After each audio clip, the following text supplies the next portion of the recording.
Su Biblia en el libro de Colosenses, el capítulo 1, versículos 13 en adelante, y vamos a considerar, cierto, la palabra del Señor en cuanto a quién es Jesús. La verdad que hay muchas personas que consideran a Jesús como un gran maestro, otros un profeta, otros básicamente, cierto, alguien que hizo milagros, tuvo una buena enseñanza, pero hay otras personas que simplemente no creen que Jesús sea cierto quien represente a Dios. Y la verdad es que el apóstol Pablo se enfrentó a unas creencias que vamos a detallar un poco, y en parte lo hemos visto ya, donde cierto no se aceptaba el hecho de que Dios podría conocerse, más bien era algo misterioso. Y por lo tanto, cierto, el apóstol Pablo presenta quién es Jesús y la preeminencia que tiene Jesús. La verdad es que nosotros, cierto, podemos ver, no sé cómo se llama, el género de películas que hay donde aparecen grandes héroes, cierto. Eh, la verdad es que eh, hay tantos como el Superman, y otros personajes más bien, cierto, que hemos visto en películas que, cierto, tienen siempre victoria, luchas contra los malos y terminan venciendo.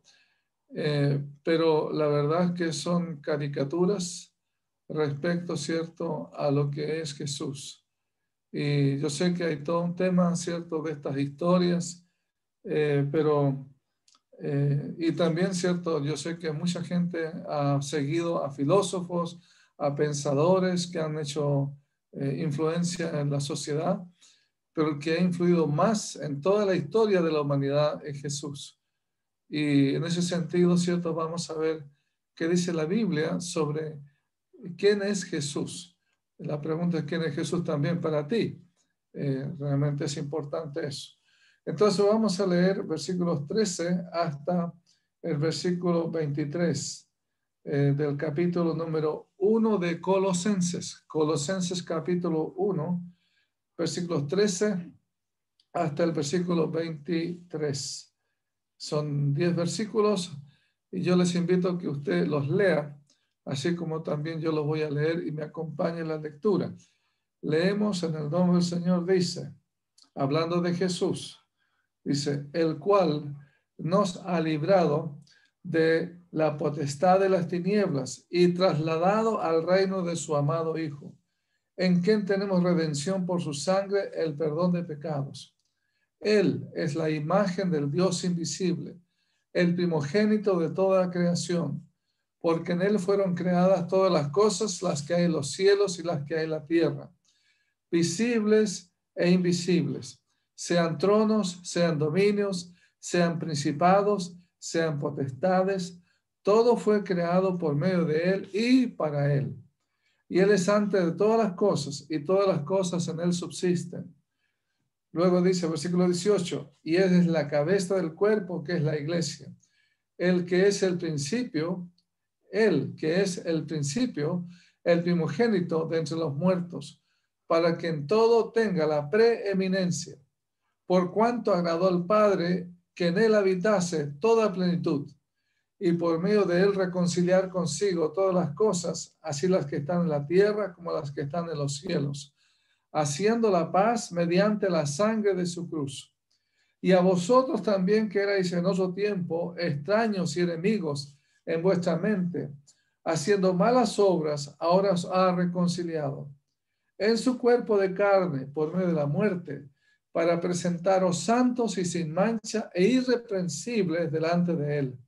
Si en verdad permanecéis fundados y firmes en la fe y sin moveros de la esperanza del evangelio que habéis oído, el cual se predica en toda la creación que está debajo del cielo, del cual yo, Pablo, fui hecho ministro. Amén. Entonces, hermanos, hemos leído este precioso pasaje donde, como ya es cierto, tenemos una descripción general de quién es Jesús, pero vamos a ver el contraste para muchos que no creen que Jesús es lo que dice la Biblia. y qué sería la aplicación después para nosotros. Amén. Oramos. Padre Santo, pedimos que tú nos ayudes para que Jesús sea quien tenga la preeminencia en nuestra vida, que podamos cultivar la comunión con Él a través, Señor, de la oración y la comunión con tu palabra. Que bendiga, Señor, también las necesidades que han sido presentadas. Ruego por la necesidad de Manirene. Padre, que restaure, Señor, los dolores que ella tiene, que puedan ser tratados. Sabemos que ella espera que sea operada. Así también por esta consulta para su vista. Y también rogamos que bendiga, Señor, la mamá de hermano Carlos, que está visitándole. Así también, Señor, que recibe las gratitudes. Señor Padre, que tú eres conocedor de todo y te pedimos que atiendas nuestros ruegos. Padre, pedimos, Señor, para que tú dirijas los gobernantes, los legisladores, aun cada ciudadano, Señor, para que se haga tu voluntad. Señor Padre, que muchos cristianos vivieron en un imperio donde había violencia y aún esclavitud, pero aún así fueron fieles a ti. Y ayúdanos a permanecer fieles a tus principios a pesar de las adversidades, Padre. Bendice, Señor, cada uno de nosotros, nuestra familia, nuestros hijos. Gracias por la bendición de los bebés que están mejor. Y te rogamos, Padre, que esta mañana hables en nuestro corazón. Sabemos, Padre, que muchas veces admiramos personas, pero que Jesús tenga la preeminencia en nuestra vida, nuestros pensamientos, nuestros planes, nuestros recursos, Padre, nuestro corazón. En nombre de Jesús, amén. Amén. Bien, hermanos, yo quería, cierto, entrar un poco a ver el detalle en cuanto, cierto, a lo que vamos a ver más específicamente. Entonces, la pregunta es para ustedes ahora, para, bueno, definir quién es Jesús. ¿Quién es Jesús para usted? ¿Alguien puede responder? ¿Quién es Jesús para ti? Esther, si me puedes habilitar la pantalla para subir, cierto, el PPT, el documento de trabajo, cierto, para ser guiado. Entonces, ¿quién es Jesús para ti? Ok. ¿Quién es Jesús? Nuestro Padre, nuestro guía. Nuestro guía, ok, Sandra. Nuestro Padre. Nuestro Padre también. ¿Qué más? Hermana Anita Ponce. ¿Quién es Jesús para usted?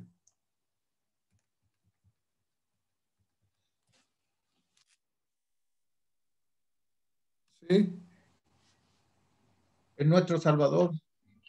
Nuestro Salvador, ok. Entonces, bueno, la pregunta es también cierto para, en este caso,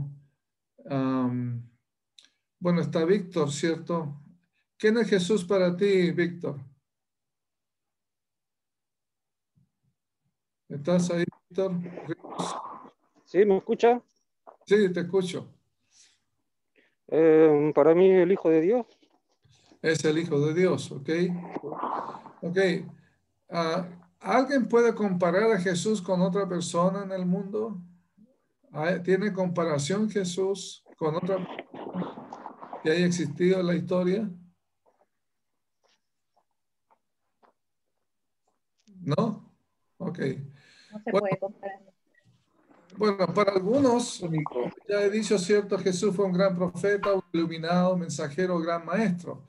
Y la verdad es que, como ya mencionamos, cierto, en la iglesia de Colosas habían personas que no tenían, cierto, una enfoque correcto de quién era Jesús, porque el enfoque, cierto, de algunas doctrinas se estaba enseñando en Colosas, estaban invadiendo la iglesia y ocasionando problemas. En parte lo vimos ya. Así que Pablo le escribe esta carta para que los colosenses, cierto, puedan entender que no era correcto, cierto, la enseñanza herética y más bien confirmar la verdad del evangelio. Y la herejía a la que Pablo enfrentó fue lo que tarde llegó a conocerse como el gnosticismo, lo hemos comentado. El gnosticismo era una secta que buscaba la salvación en el conocimiento oculto, lo misterioso, la gnosis. e hizo distinción entre la carne y el espíritu. Y entonces dijimos que la herejía amenazaba, ¿cierto?, la paz y la pureza en la iglesia en Colosas, filosofía oriental y legalismo. Y el término, ¿cierto?, gnosis o gnosticismo proviene del vocablo conocer, y los gnósticos se creían los conocedores cuando se trataba de las cosas profundas de Dios. Ellos eran una aristocracia espiritual de la iglesia. ¿Y qué enseñaba este gnosticismo? Enseñaba que la materia era pecaminosa y por lo tanto un Dios santo no podía entrar en contacto con la materia pecaminosa. Así que tuvo que haber una serie de emanaciones de Dios hacia su creación, lo que implicaba que Dios no podía tomar cuerpo material. ¿Y qué significaba eso respecto de Jesús?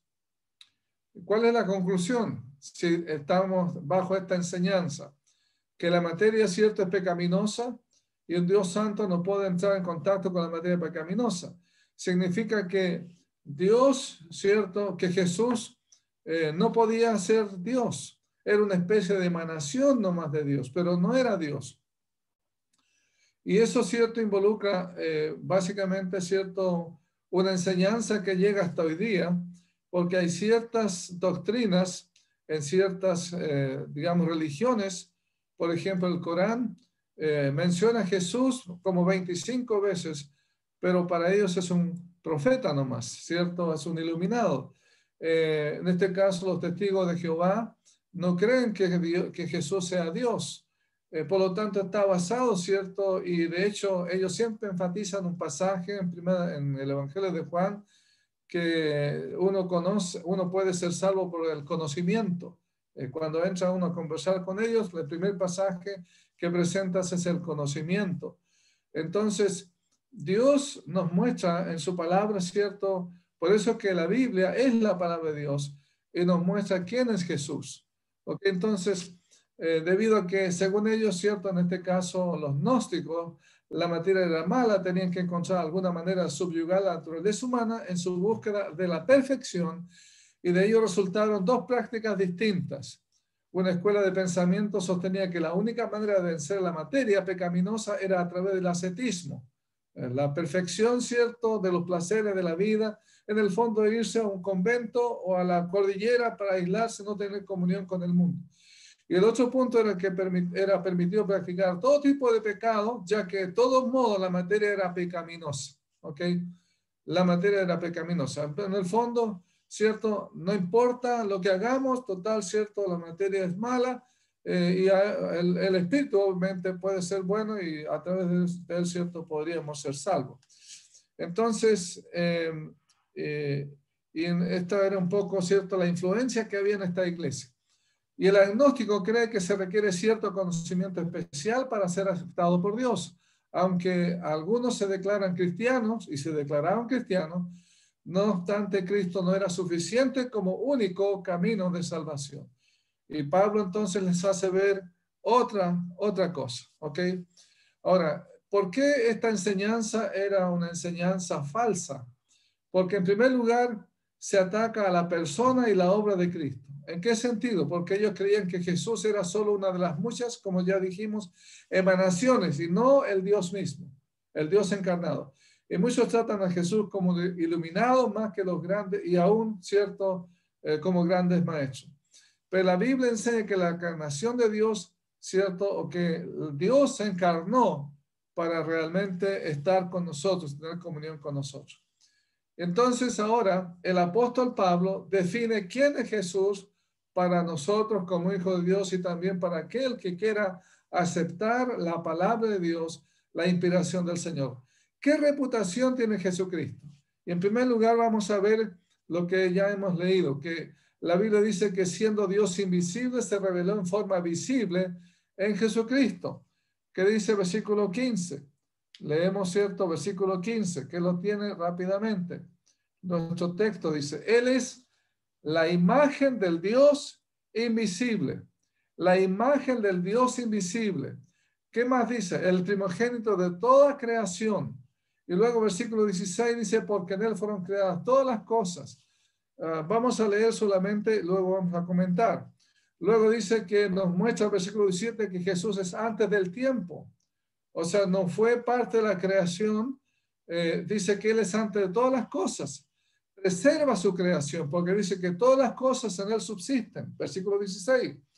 En Él fueron creadas todas las cosas, las que en los cielos, las que en la tierra, visibles e invisibles, sean tronos, sean dominios, principados, potestades, todo fue creado por medio de Él y para Él.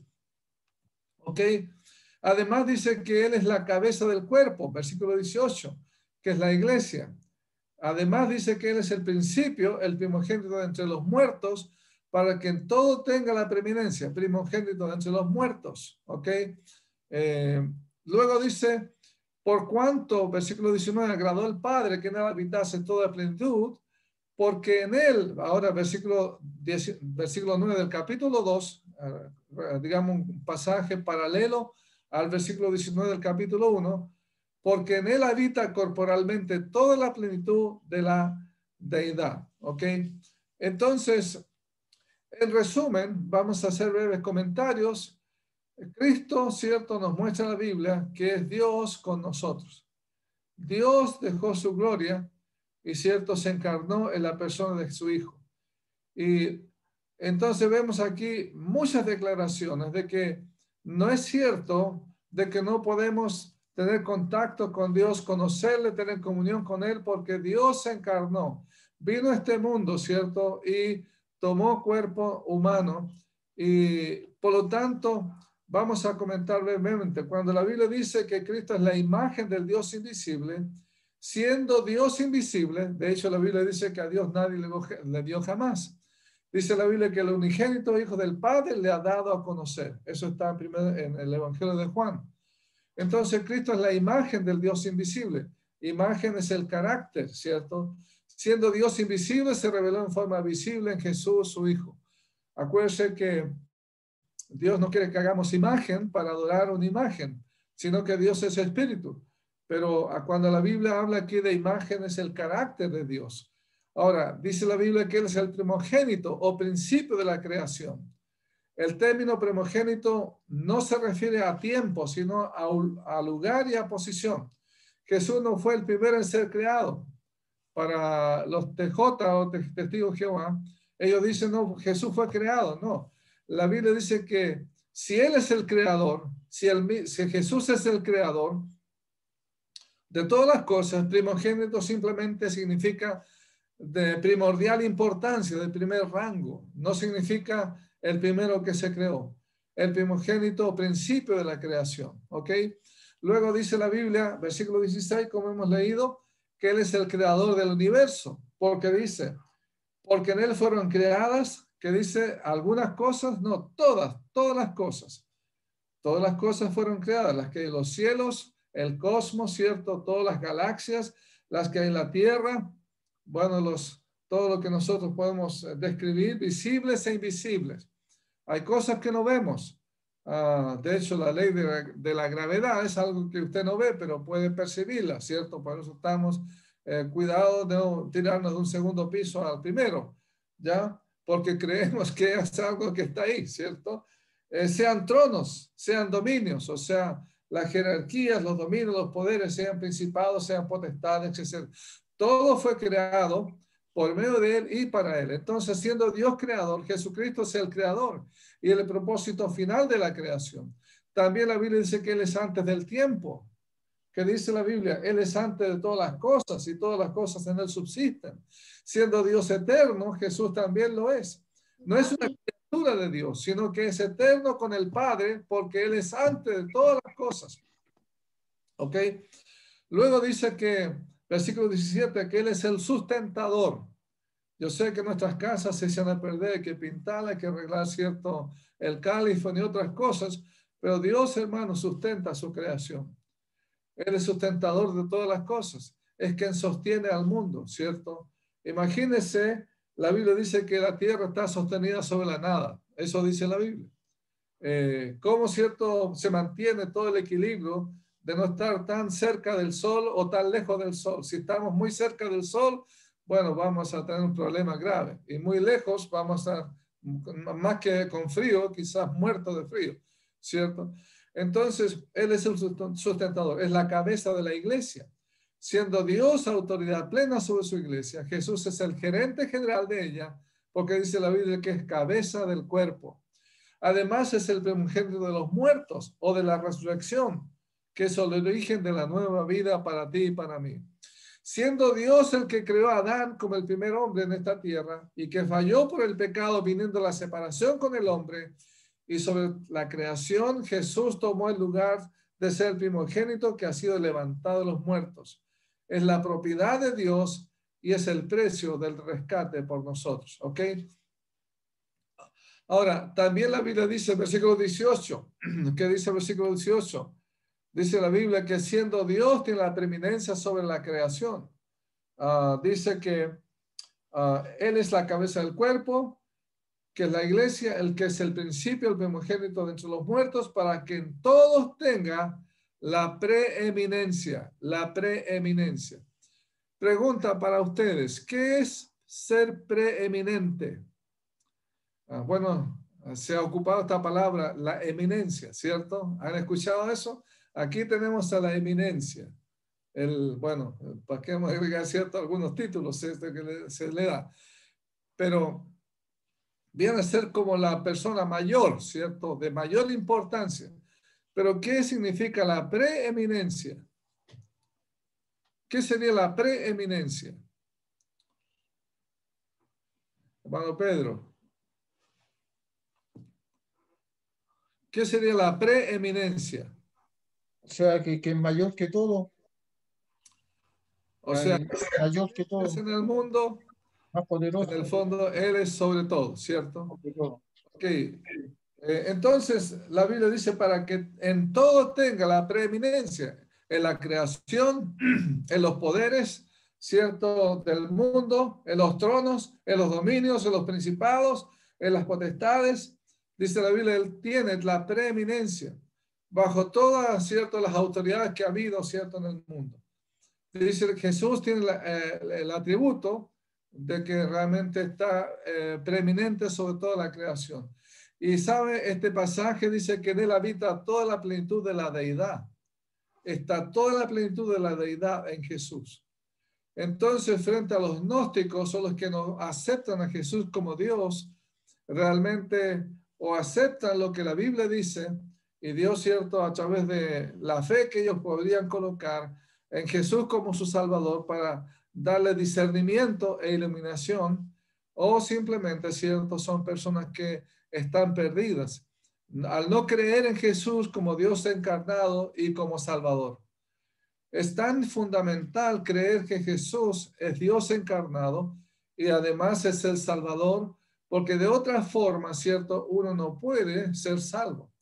O acepta a la persona de Jesús como Dios lo dice en su palabra, o simplemente, cierto, le rechaza como Dios. Porque, ¿qué pasa si uno cree que Jesús solamente es un hombre? ¿Qué pasa si uno cree que Jesús es un hombre o un gran profeta, un gran maestro y quien es Dios? ¿Qué conclusión uno podría tener? Es no creer lo que quiso Dios decir. ¿Perdón? No creer lo que Dios quiso transmitir o decir. Ya, ok. Es un lado, ¿cierto? ¿Qué más, Paloma? Significaría que Jesús es el loco más loco que ha pisado esta tierra diciendo que era Dios y no era Dios. Claro, o es el loco más grande, ¿cierto? El mentiroso más grande, o realmente dice la verdad. Pero ¿qué significa? ¿qué otra cosa podemos colegir o inferir? Que no tenemos salvación, que no hay salvación. Que no tenemos salvación porque un hombre no puede salvar a nadie. Eso para mí es una cosa fundamental, porque dice que Dios es el que salva. Y si Jesús es un hombre, no puede, cierto, él salvar a nadie, pero la Biblia dice que él es Dios encarnado. Entonces, por eso es importante entender, cierto, valga la redundancia, la importancia de esta enseñanza, de esta doctrina, donde nosotros, ¿cierto?, aceptamos lo que Jesús dijo de sí mismo y también lo que el apóstol Pablo ahora, ¿cierto?, está argumentando hacia los colosenses sobre esta falsa doctrina, ¿cierto?, de que Dios es misterioso, no podemos conocerlo y por lo tanto Jesús no es Dios porque la materia es mala. Entonces, además, la Biblia dice que Él es el reconciliador de la humanidad. Versículos 20 y 21 dice, dice, por cuanto, versículo 19, agradó al Padre que en Él habitase toda plenitud. Luego dice, y por medio de Él reconciliar consigo todas las cosas, así las que están en la tierra como las que están en los cielos, haciendo la paz mediante la sangre de su cruz. Amén. Entonces, siendo Dios poderoso, Jesucristo también tiene el poder sobre el pecado y demostró su victoria en la cruz cuando no solamente, ¿cierto?, Él fue sepultado, sino que Él tuvo la gracia y el poder de Dios para resucitar, volver, ¿cierto?, a la vida.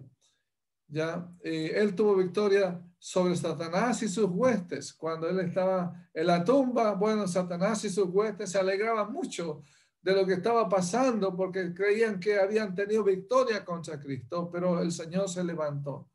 La Biblia dice que despojó a los principados y potestades de la influencia y el poder acusador contra los hijos de Dios. El versículo 15 del capítulo 2, si alguien puede leer ahí, dice, versículo 15 del capítulo 2, lo tengo aquí, dice, que Él, dice, bueno, hay mucho más aquí, dice que despojando a los principados y a las potestades los exhibió públicamente, triunfando sobre ellos en la cruz. Triunfando sobre ellos en la cruz.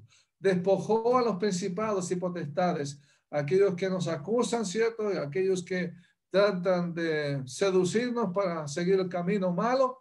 El Señor, ¿cierto?, los venció y nos hace partícipe de esa victoria a través de liberarnos de la influencia del enemigo, pero, ¿cierto?, también de la acusación que la justicia de Dios tenía sobre nosotros.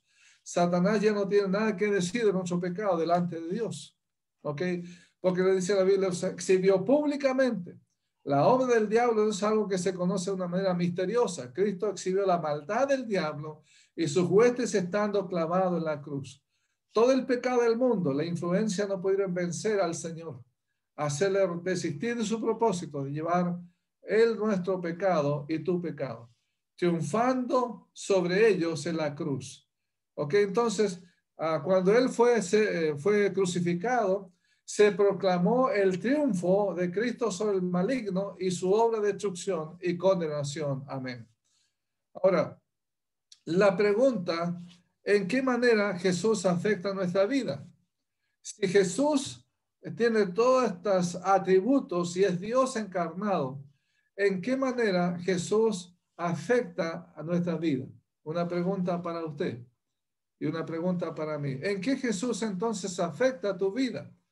Si Jesús es el creador, si Jesús, cierto, realmente es aquel que es eterno y también sustenta todas las cosas, aquel que venció, cierto, las huestes del enemigo, triunfó, cierto, y nos da muchas cosas que podemos ver. ¿En qué manera Jesús afecta a tu vida entonces? ¿Alguien puede mencionarlo? O solamente decimos, qué bonito es Dios, qué bonito es Jesús, ¿cierto? No, qué gran poder tiene Jesús, el superviviente. Paloma. Nos creó, bueno, si Él es creador y no es un loco mentiroso como lo estaba diciendo antes, si Él es creador, nos creó para tener una relación con Él. Amén. No nos creó para nosotros vivir la vida a nuestra manera, sino que nos creó para que lo disfrutemos en una relación importante, la más importante. Ok, De nuestras a través de Él almas. entonces podemos tener comunión con Él. A través de Jesús podemos tener comunión con el Padre, ¿cierto? El hermano Pedro. Que también es para que no haya división entre nosotros y estemos unidos en una misma mente, en un mismo parecer. Amén. O sea, la Biblia dice que Él también fue quien creó una nueva raza, ¿cierto? Yo sé que hay muchas, bueno, en el fondo todos tenemos un tronco común, un tatarabuelo. ¿Y cuál es ese tatarabuelo?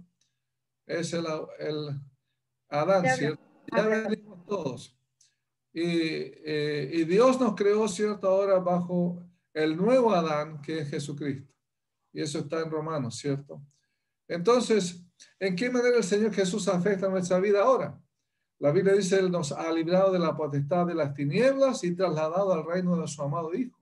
O sea, ahora nosotros vivimos bajo la influencia del Espíritu Santo, de la palabra de Dios, y bajo, ¿cierto? Realmente la luz del Señor.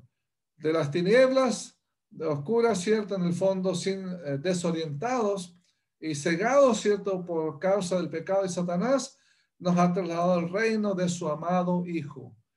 Y ese reino, ¿cierto? Está explicitado en el Sermón del Monte. ¿Se acuerda? Bienaventurados los mansos, los pacificadores, los humildes, realmente los que lloran, porque de ellos es el reino de los cielos. Los falsos maestros gnósticos creían que existía una organización de espíritus malignos que controlaba el mundo. Ángeles, arcángeles, principados, potestades, virtudes, dominios y tronos. Pero fuimos librados de la potestad de Satanás y de los poderes de las tinieblas. Ahora nosotros tenemos una influencia bendita que es a través del Espíritu Santo para guiarnos y cultivar la comunión con el Señor. No significa que no tenemos luchas con la carne o que el diablo nos sigue queriendo tratar de tentar, pero podemos tener discernimiento y la gracia de Dios, ¿cierto? Si nos sometemos al Señor para seguir victoriosos en contra, ¿cierto? De su influencia. Trasladado significa que tuvimos una mudanza. Él nos transportó hasta su propio reino de luz y nos hizo vencedores sobre el reino de las tinieblas de Satanás. Los caudillos terrenales transportaban a gente derrotada, pero Cristo Jesús transporta a vencedores al reino, dice la Biblia, de su Hijo. Amén. Yo quería hacer un breve comentario. ¿Qué va a pasar el fin de semana que viene? ¿Cierto? Algunos saben de Halloween. ¿En qué consiste Halloween? ¿Alguien sabe? Brevemente, ¿en qué consiste Halloween? Una fiesta, pastor, es una fiesta pagana. La introdujeron aquí en Chile, venida de los Estados Unidos, donde la verdad, la finalidad de esta fiesta es adorar las tinieblas, adorar las personas muertas. Esa es la finalidad en realidad de esta fiesta pagana. O sea, los espíritus de los que murieron los traen de vuelta, ¿cierto? ¿Y con qué propósito? Pastor, eso se ve en la cultura mexicana, en lo de Estados Unidos. Así también. En lo de Estados Unidos solo se hizo para, más que nada, comercializar lo que es Halloween. Lo mismo que pasó con la Navidad. De hecho, y eso se fue traspasando a toda la cultura latinoamericana. Y eso. Correcto. Ahora, el Día de los Muertos es originalmente, ¿cierto?, un festival de fuego, muerte y los poderes de las tinieblas. Eso es lo que dice en la enciclopedia. Y muchos toman Halloween como una fiesta inocente, pero al hacerlo participamos de las creencias del mundo, costumbres de raíces paganas y satánicas. El origen viene de los celtas que pensaron que los espíritus y demonios pudieron cruzar nuestro mundo en la noche del 31 de octubre, viniendo a casa de familiares y amigos para hacerles daño. Si uno no ofrece dulces, uno va a tener las consecuencias. Esa es la mentira, ¿cierto? En México se celebra el Día de los Muertos, como ya mencionó, ¿cierto, Jan? Que salió de la misma creencia. Deben ofrecer ofrendas y comidas para los espíritus, fantasmas y demonios. Y muchos de estos espíritus y fantasmas son de personas que acaban de morir. La Biblia, en contraste, declara en Hebreos 9:27. ¿Quién sabe este pasaje? ¿Quién sabe este pasaje en Hebreos 9:27? Bueno, aquí está. Dice, de la manera que está establecido para los hombres que mueran una sola vez y después que viene el juicio. Las personas que mueren, no vuelven, ¿cierto?, a visitar a nadie. lo que podría ser que alguien visitara, ¿cierto? Son solamente demonios, ¿cierto? Que quieren engañar a la gente, ¿ok? Pero las personas que mueren simplemente quedan en el infierno o quedan en un lugar de sufrimiento, en un lugar, ¿cierto?, de gracia y paz. Y de hecho el Señor nos enseña esta realidad en Lucas 16. ¿Se acuerda de la historia del rico y Lázaro? Lucas 16, 19 al 31. Aquí vemos, usted tiene que leerlo en casa. ¿Se acuerda? ¿Quién puede resumir la historia del rico y Lázaro? Para los que no la conocen. ¿Qué pasó con el rico y qué pasó con Lázaro? Lucas 16, 19 al 31. ¿Alguien lo tiene? Lucas 16, 19 al 31. Ok. Ya Amén. ¿Lo leo, pastor?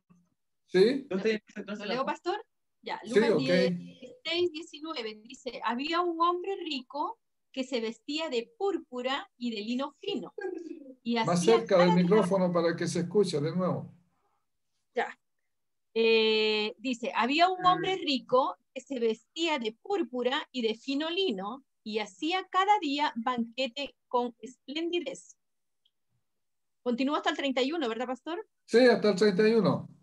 Había también un mendigo llamado Lázaro, que estaba echado a la puerta de aquel lleno de llagas, y ansiaba saciarse de las migajas que caían de la mesa del rico, y aún los perros venían y le lamían las llagas. Aconteció que murió el mendigo y fue llevado por los ángeles al seno de Abraham. Y murió también el rico y fue sepultado. Y en el Hades alzó sus ojos, estando en tormentos, y vio de lejos a Abraham y a Lázaro en su seno. Entonces él, dando voces, dijo: Padre Abraham, ten misericordia de mí y envía a Lázaro para que moje la punta de su dedo en agua y refresque mi lengua, porque estoy atormentado en esta llama. Pero Abraham le dijo: Hijo, acuérdate que recibiste tus bienes en tu vida y Lázaro también males, pero ahora este es consolado aquí y tú atormentado. Además de todo esto, un gran cima está puesta entre nosotros y vosotros, de manera que los que quisieran pasar de aquí a vosotros no pueden, ni de allá pasar acá. Entonces le dijo: Te ruego, pues, Padre, que le envíes a la casa de mi padre, porque tengo 5 hermanos, para que les testifique, a fin de que no vengan ellos también a este lugar de tormento. Y Abraham le dijo: A Moisés y a los profetas tienen, óiganlos.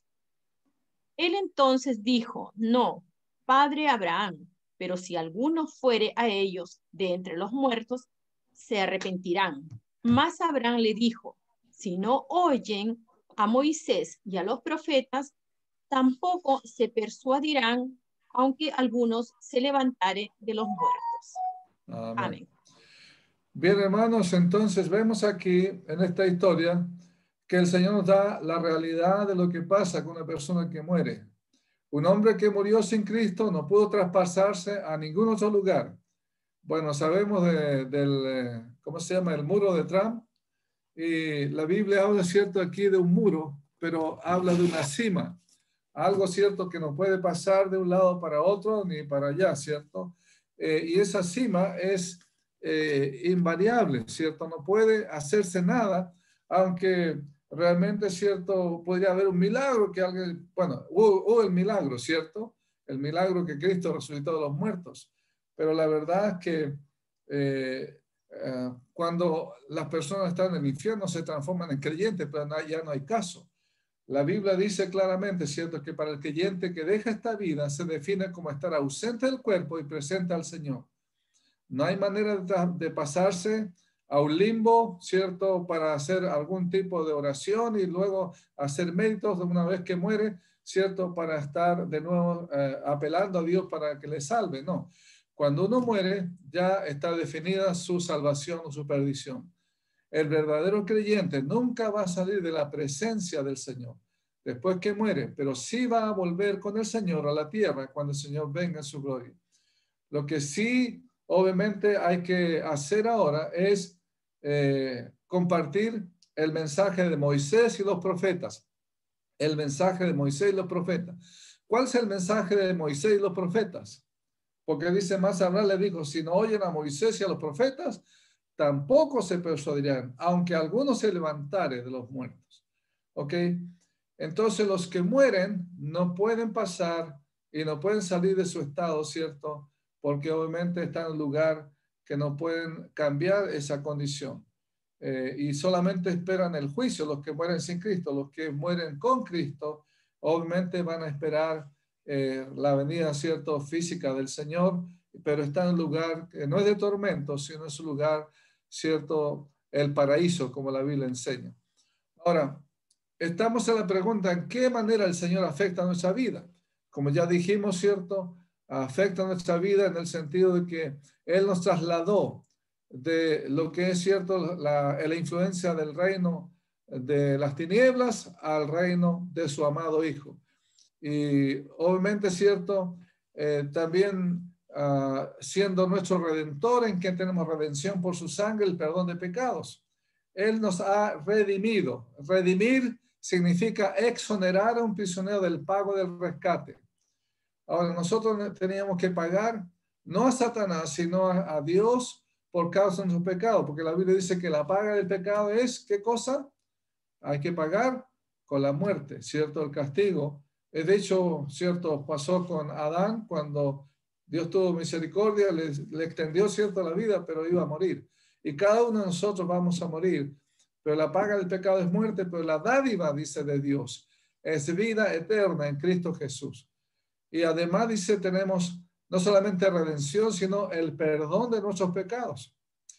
Este Jesús, ¿cierto?, el Dios encarnado, el omnipresente, aquel creador que está en la persona de Cristo, la imagen del Dios invisible, es el que nos ha redimido y nos ha perdonado nuestros pecados por su sangre, dice la Biblia.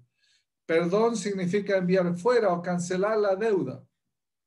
Cristo no solo nos ha liberado y trasladado a un nuevo reino, sino que ha cancelado toda la deuda que realmente que tú y yo tenemos para que no seamos esclavizados nuevamente. Amén.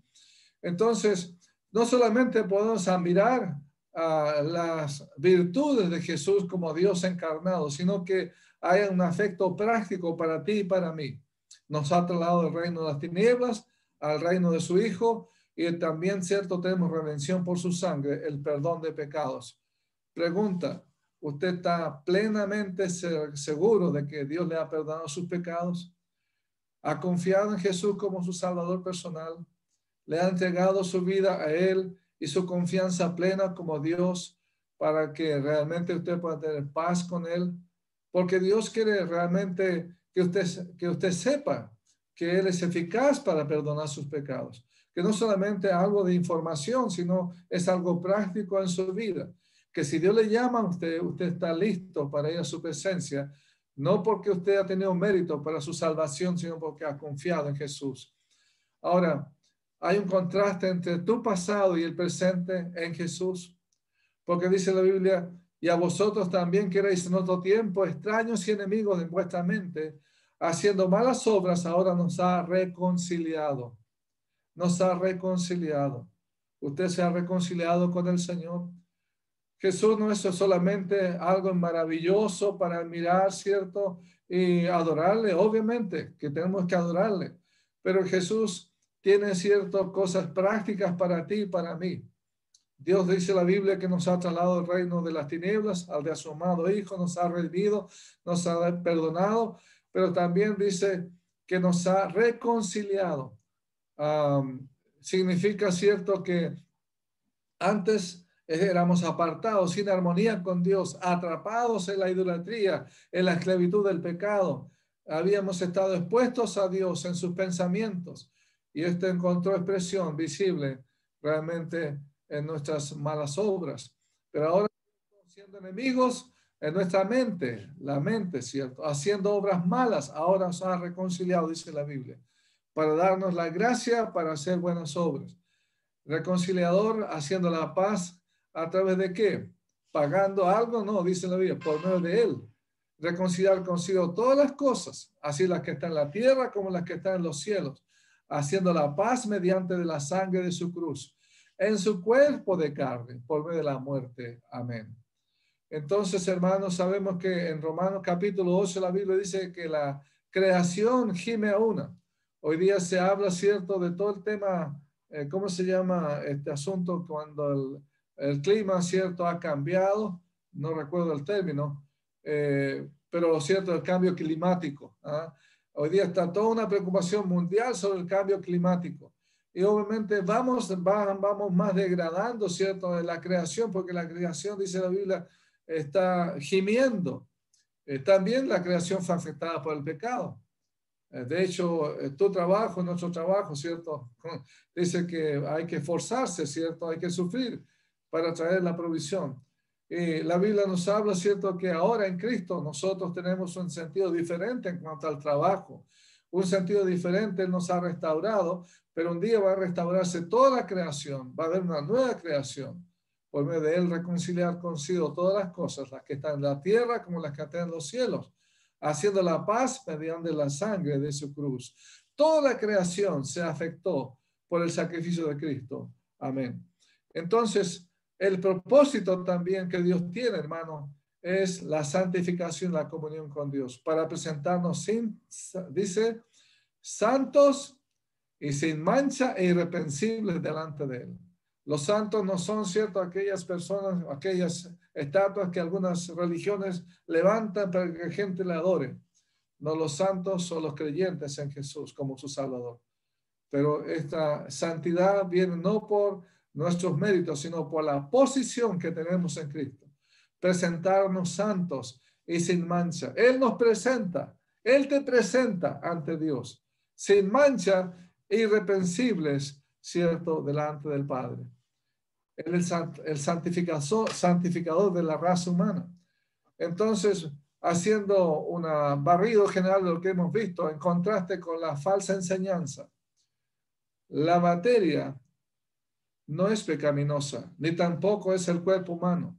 Como decían los gnósticos decían y dicen, la materia es mala, por lo tanto, Jesús no puede ser Dios, puede ser una emanación de Dios. Pero sabe que la Biblia dice que la materia no es pecaminosa, ni tampoco es el cuerpo. Todos hemos nacido con una naturaleza pecaminosa, que quiere controlar el cuerpo y usarlo para el pecado, pero el cuerpo en sí no es malo. Si así lo fuera, Cristo Jesús no habría venido a la tierra en un cuerpo humano, ni habría disfrutado de las alegrías de la vida cotidiana, tales como asistir a bodas y aceptar invitaciones a comer. Entonces, ahora, si uno habla de la astrología, ¿cierto?, la influencia de los ángeles, los cuerpos celestes, sabemos que obviamente la Biblia dice que despojó al Señor a los principados, las potestades, los exhibió públicamente, triunfando sobre ellos en la cruz. Los creyentes no necesitamos rudimentos del mundo. La Biblia dice, mirad que nadie os engañe por medio de filosofías y huecas sutilezas, según las tradiciones de los hombres, conforme a los rudimentos del mundo y no según Cristo. Halloween, bueno, todo lo que es cierto, el acudir al tarot, bueno, ya vimos en parte cierto todo lo que significa la nueva era, no es cierto la práctica de un cristiano. Porque nosotros tenemos cierto una comunión viva con Jesús a través de la oración de su palabra. Entonces es importante que aprendamos que podemos tener comunión plena con Dios a través de Jesús, no a través, ¿cierto?, de la meditación trascendental, ¿cierto?, la filosofía de básicamente la nueva era. Los creyentes no debemos mezclar las cosas del mundo con nuestra fe. Anote estos versículos, no vamos a leerlos. Estos versículos hablan, ¿cierto?, de las prácticas paganas que había, ¿cierto?, en el tiempo de Egipto. Y Dios les dice, no hagan, ¿cierto?, consultar a los muertos. A eso está en Deuteronomio 18. No hay que consultar a los muertos. No hay que, bueno, todo lo que significa, ¿cierto?, las huestes malignas, ¿cierto?, que aún están presentes. La fe bíblica enseña que Dios está cerca de ti, que Él hizo buenas todas las cosas y que Cristo ha libertado a su pueblo del poder de las tinieblas, el cual nos dice nos ha librado de la potestad de las tinieblas y trasladado al reino de su amado Hijo. Amén. Entonces, hermano, el tema central es la preeminencia de Jesús. No tenemos por qué preocuparnos acerca de mediadores angélicos o emanaciones espirituales. Dios envió a su Hijo para morir por nosotros. Y toda persona que cree en Jesús, que Jesús salva y forma parte de su cuerpo, la iglesia de quien es la cabeza, realmente va a tomar, cierto, la bendición de la comunión plena con el Señor. Y estamos unidos con Cristo en una relación maravillosa y vital porque Él te reconcilió con Dios a través de su sacrificio. Amén. Y somos completos en Cristo Jesús. Dice la Biblia, versículo 10 del capítulo 2, vosotros estáis completos en Él, que es la cabeza de todo principado y potestad. Amén. Entonces, hermanos, como conclusión, Jesús es la imagen de Dios. Cuando vemos por la fe a Jesús, vemos al Padre. Él es la representación exacta de Dios.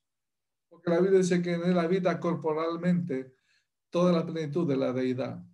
Dios, que es invisible, se ve claramente en Jesús. Él nos dice que Él es completo. Esto nos dice, que Él es completa y totalmente Dios. Jesús es el primogénito de Dios. No quiere decir que es creado. Ya hemos dicho eso. Jesús está sobre la creación. El primogénito tiene el primer lugar y es el punto aquí. No hay nadie superior en autoridad que Jesús.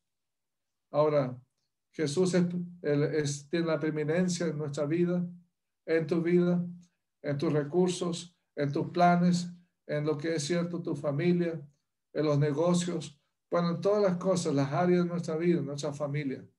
¿Es Jesús el que tiene la preeminencia? ¿O realmente tenemos planes que no consideran la gloria del Señor? No consideran lo que Cristo quiere para ti, para nuestra familia, para nuestra vida espiritual, nuestro corazón. La conclusión es que debemos buscar a Jesús. Él es Dios, Él es digno de nuestra adoración. Su obra de salvación es suficiente de principio a fin. No hay nada que añadirle. Él es suficiente. Todos los tesoros de la sabiduría, dice la Biblia, y el conocimiento se encuentran en Él. Y por lo tanto debemos seguir conociendo más del Señor. Y eso nos va a llevar, ¿cierto?, a tener un gozo en nuestra vida espiritual. Ahora, el apóstol termina, ¿cierto?, versículos 9 al 14 también, de ser lleno de la sabiduría de Dios. Y eso es a través de Jesús. Que Dios nos dé la gracia, hermano, de tener, ¿cierto?, no una mala doctrina, porque una mala doctrina siempre conduce a una vida equivocada. Si una doctrina correcta debería conducir a una vida correcta. Amén. Que el Señor bendiga su palabra. Entonces, que podamos, hermano, glorificar al Señor por la obra, la salvación que tenemos en Él y cómo fue Dios que nos llamó a conocer a su Hijo para vivir, cierto, diferente, sacarnos de las tinieblas a la luz y darnos, cierto, el perdón, la reconciliación. La pregunta es si usted tiene la reconciliación, si tiene paz con Dios, si realmente está seguro que Jesús es su Dios y que le ha recibido como Salvador. Si no es así, yo le invito a que lo haga de todo corazón, abriendo su corazón una oración, pero honesta, diciendo: Señor, quiero confiar en ti como mi Salvador personal. Quiero seguirte, quiero tomar un camino de compromiso contigo para hacer tu voluntad. La Biblia dice que si uno le recibe como Señor y Salvador, Dios le hace como un hijo de Él. Dice la Biblia que si confesamos nuestros pecados, Él es fiel y justo para perdonar nuestros pecados y limpiarnos de toda maldad. Amén.